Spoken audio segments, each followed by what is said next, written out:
Hello my dear friends, you're on the Military Summary channel. In this video we're going to discuss the most important events that took place during the previous 12 hours. We have lots of very interesting updates, so let's start.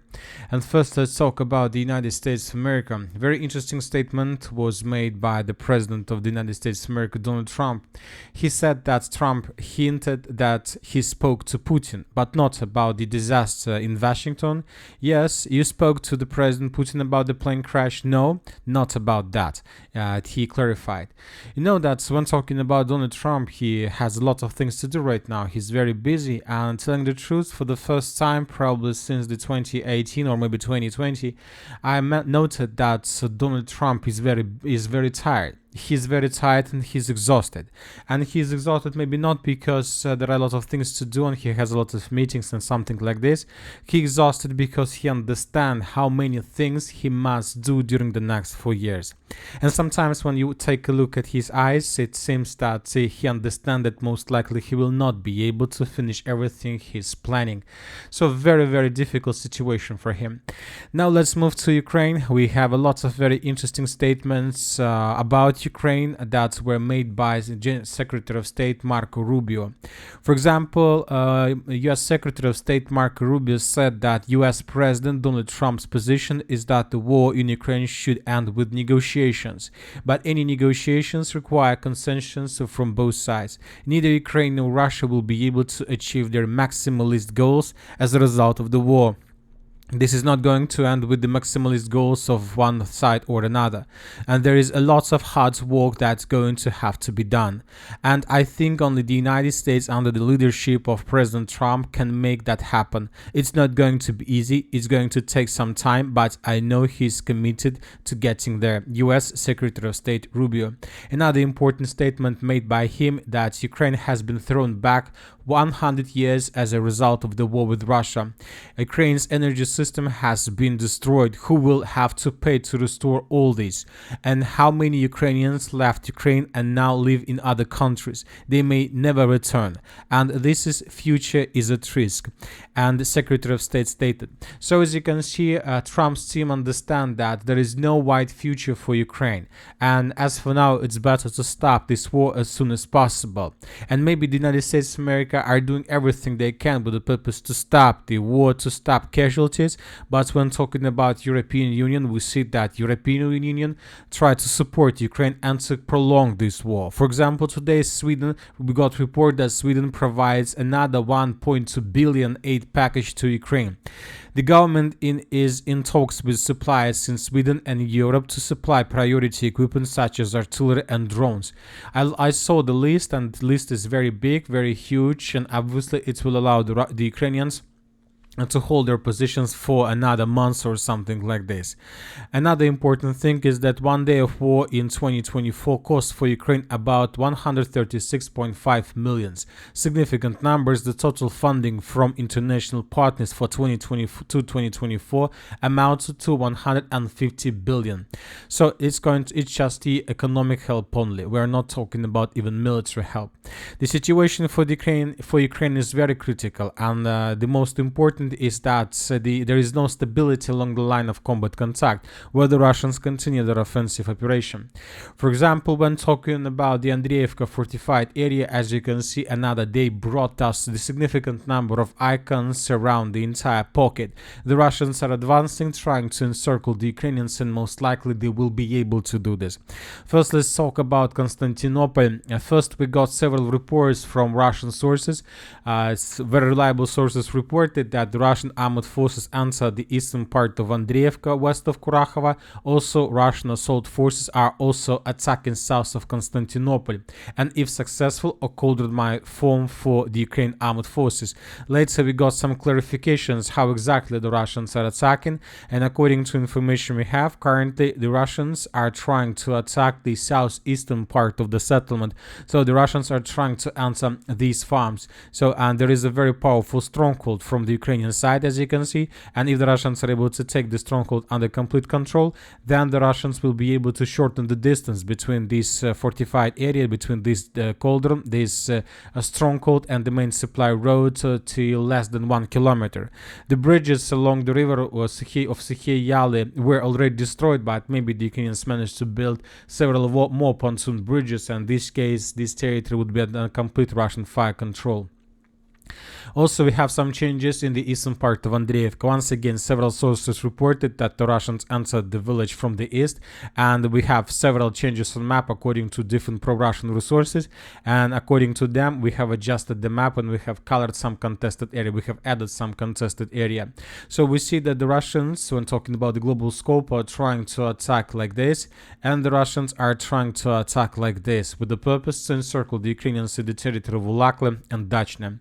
Furthermore, today the Ukrainian sources published the video how they were after withdrawing the Russians in the southern part of this pocket. In this video we can see how the Russians were maneuvering and redeploying their forces from one side to another during the night period of time, and how the Ukrainians were bombing them using FPV drones. One of the episodes took place exactly in this area, and based on this video we have adjusted the map in the Russian favor. So this is the situation by the end of the 30th of January, this is the situation by the end of the 31st of January. Furthermore, the sources, we continue receiving reports that the Russians are advancing in the territory of Dachne. Currently, we don't see any changes on the ground, but the sources are saying that there are very heavy clashes, and the main purpose of the Russians is to pin the Ukrainians down and not so allow them to escape the cauldron further in the western directions towards the settlement of Ulakle. Most likely, another 1,000 of Ukrainian soldiers would be encircled here. Now, let's move further and let's discuss the situation in the Dnipro direction. And according to information we have, the Russians, as a result of offensive operation, managed to establish control over around like 50% of the settlement of Nadezhdinka. We came to this based on the video that was published by the Ukrainian side. In this video, published by the 59th Brigade of the Armored Forces of Ukraine, we can see Ukrainian drones that were flying above the settlement, and how the Ukrainians were after withdrawing the Russians exactly in this point.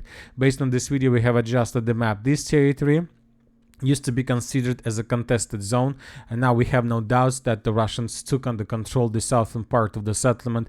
Different pro-Russian resources reported that the northwestern part also was taken by the Russians.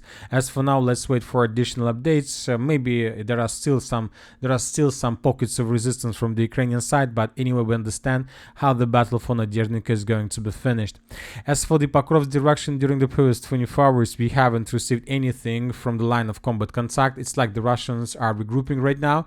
At least the number of days that tell us exactly this thing. For example, we didn't have anything from here yesterday. We didn't receive anything from here today. At least haven't received anything by the morning of the 31st of January. Maybe during the day we're going to receive something, but as for now, we see that everything tells us that there is a regrouping process. The Ukrainian sources published the video from the eastern flank of the Pokrovsk direction. In this video, we can see another attempt to attack from the Russian side in the direction of Constantinople. The Russians used a significant number of armored vehicles, infantry fighting vehicles, and personnel carriers. The Russians were attacking the Ukrainian positions, and the Ukrainians were trying to slow the Russians down with a significant number of FPV drones. One of the episodes took place exactly in this point, and then the Ukrainians stopped publishing as the further progress of the armored force of Russian Federation, but obviously the Russians were moving in the northwestern direction, either in the direction of N32 road, or the Russians were attacking in the direction of the settlement of Baranovka. So let's wait and see. Most likely the Russians managed to improve their positions, but we don't have the proofs. Now let's discuss the situation in the city of Toretsk. Today, once again, another source reported that the city of Toretsk has now been fully captured by the Russian forces. That was stated by some pro-Russian reliable resources, but without any proofs. Maybe the Minister of Defense will confirm this today. As for geolocations, today, according to information we have, the Russians managed to improve their positions and to answer the eastern part of Sherbinovka. This video shows us how Ukrainian FPV drone was attacking abandoned Russian infantry fighting vehicle on the eastern outskirts. So exactly here, the infantry fighting vehicle was damaged and destroyed.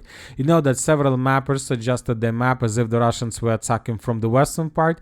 Some of the mappers adjusted the map as if the Russians were attacking from the east.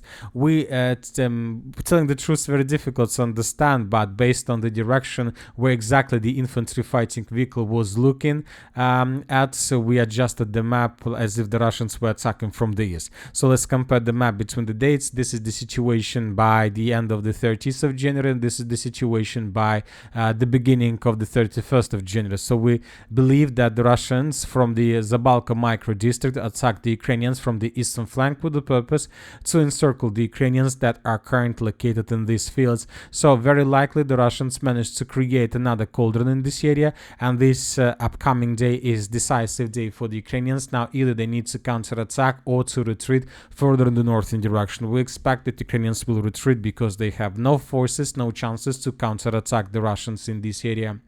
As for the city of Chasiv, the Russians continue encircling the central part.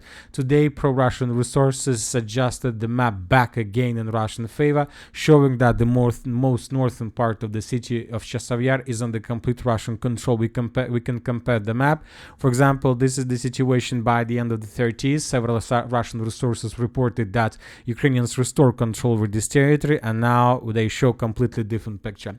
So most likely the Russians saved their presence there, and those reports from the 30th of January were just wishful thinkings. Now let's move further and let's discuss the situation in the Sudzha direction, where the Russians continue their offensive operation. We continue receiving a lot of updates from the area of Sverdlikova. Just during the previous 24 hours, we got another batch of videos of how the Russians were attacking and destroying the Ukrainian tanks and vehicles that Ukrainians were trying to hide in the forest. In this video, we can see another infantry fighting vehicle that was damaged and destroyed by the Russians.